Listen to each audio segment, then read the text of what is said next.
যেখানেই বাঘের ভয় সেখানেই সন্দেহ হয়। এই ছোড়া, তুই এইভাবে মুখোশ দিয়ে মুখ ঢেকাচ্ছিস কেন? নিশ্চয় তুই একটা ক্রিমিনাল। চল থানায় চল, খোল খোল মুখোশটা খোল বলছি। না না, আমি মুখোশটাকে খুলবো না। খুলবি না তো হবে।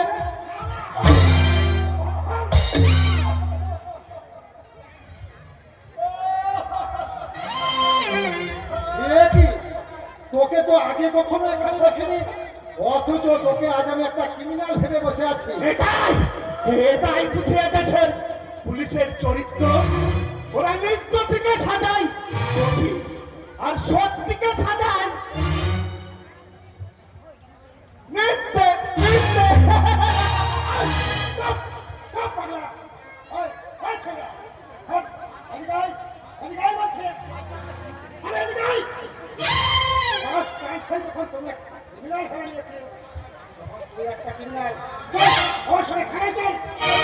আমি ক্রিমিনাল নই, তো কি হয়েছে? কোনো না কোনো তোকে আমি ঠিক একটা ক্রিমিনাল বানিয়ে দেব। চমৎকার পুলিশ অফিসার, চমৎকার। তুমি না আইন রক্ষক, এই জনগণের সেবক নাকি তুমি? এটাই বুঝি তোমার নমুনা। নিজের স্বার্থে কুঠা পূরণ করতে এই নির্দোষ জনগণের ভবিষ্যৎটাকে তুমি এইভাবে বলে দিচ্ছ। সেটা দেখ আমার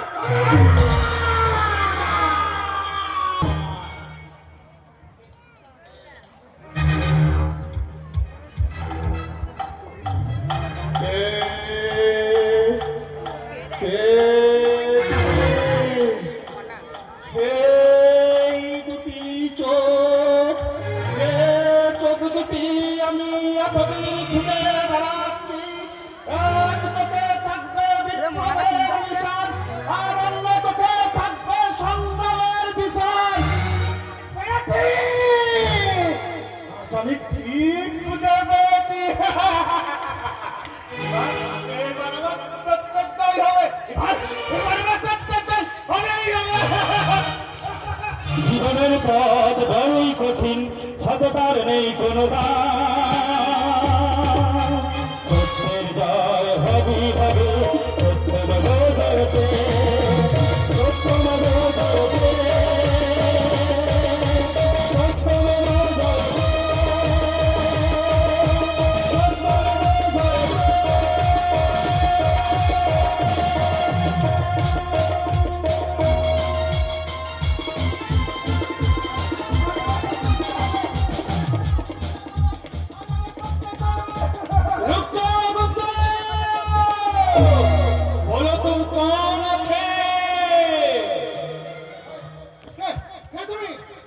আমি साला क्रिमिनल का क्रिमिनल।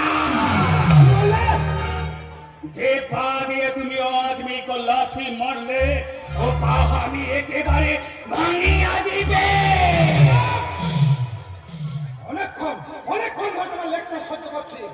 এই ইন্সপেক্টর অগ্নি সরাইকে চোখ লাগানো তোমাকে আজ আমি অফিসার।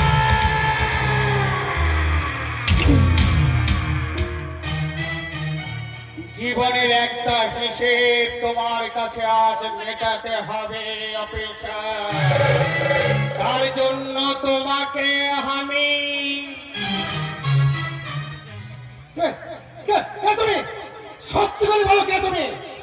হায় রাব্বা হায় রাব্বা হায় রাব্বা হায় রাব্বা হায় রাব্বা হায় রাব্বা হায় রাব্বা হায় রাব্বা হায় রাব্বা হায় রাব্বা হায় রাব্বা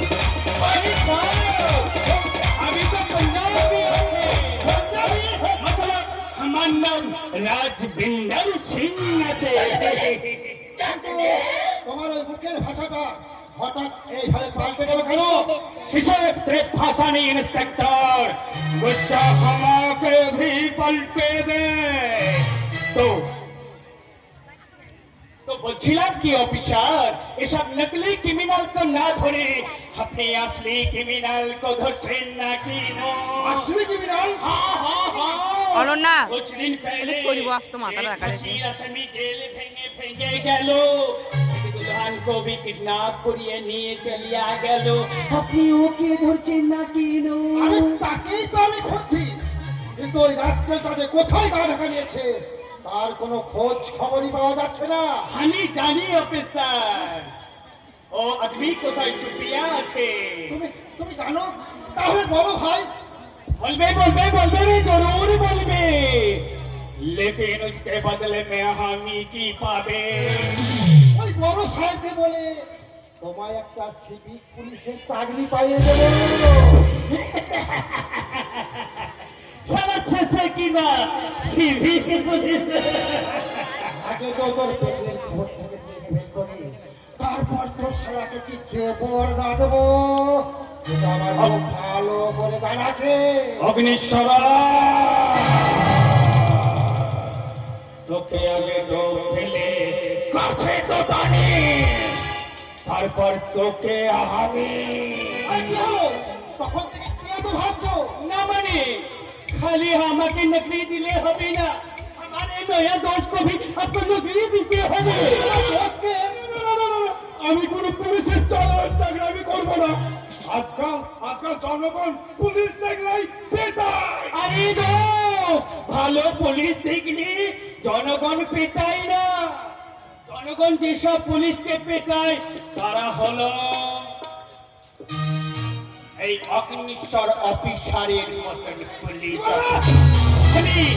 আমি আপনার প্রস্তাবে রাজি, বিলকুল রাজি।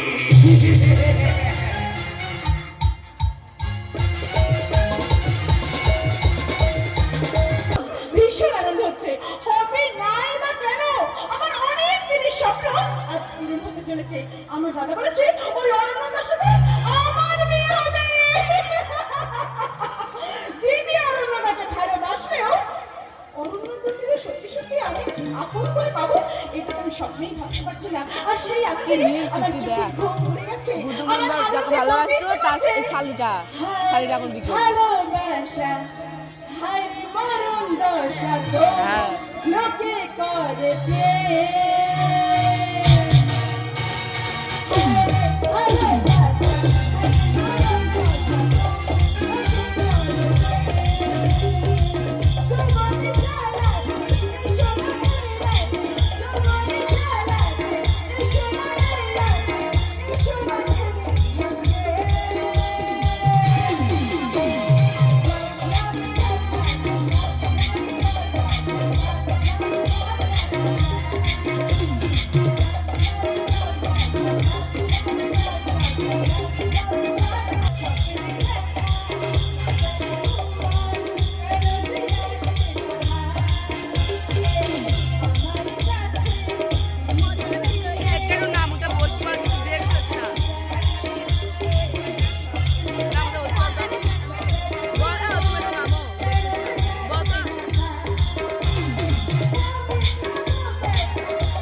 তোর লজ্জা করছে না?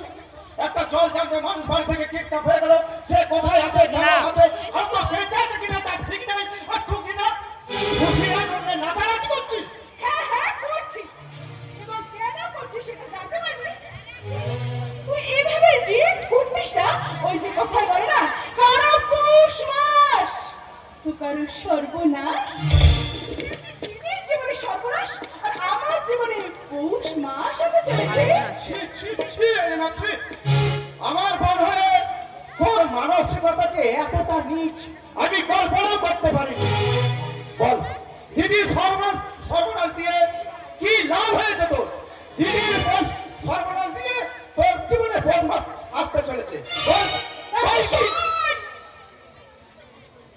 দিদি যে ফাঁদে পড়েছে সেই ফাঁদ থেকে বেরোতে পারবে বলে আমার মনে হয় না। আর সেই আন্দাজ করে দাদা অরণ্যর সাথে আমার বিয়ে ঠিক করেছে। দিদি যে আর কোনোদিন এখানে ফিরে আসতে পারবে না সেটা দাদা আগে থেকে আন্দাজ করে নিল।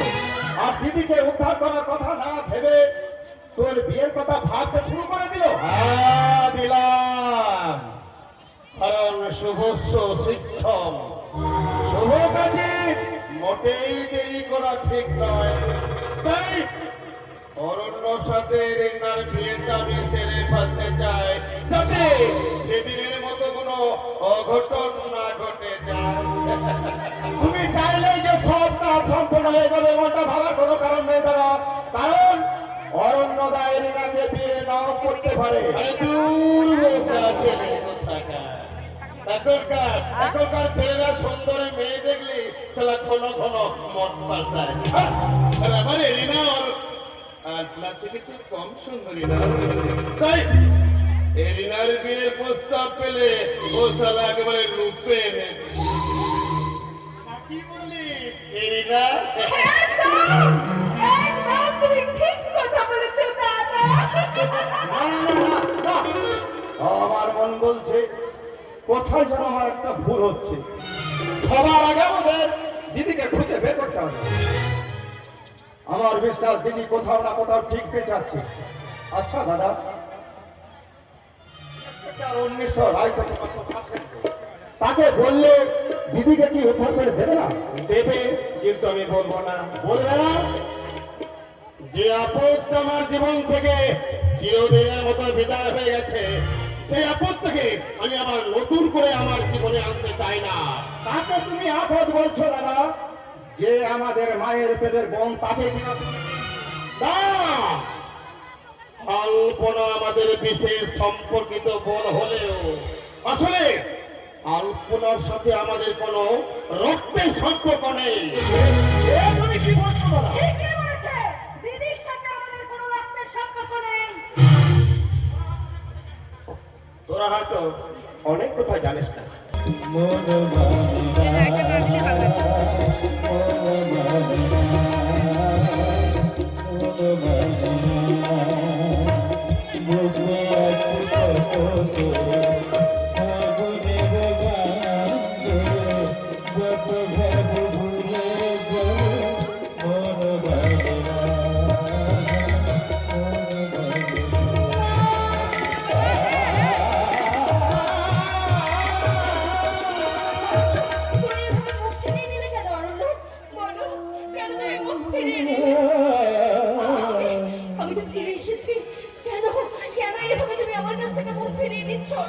কেন কেন এসেছো?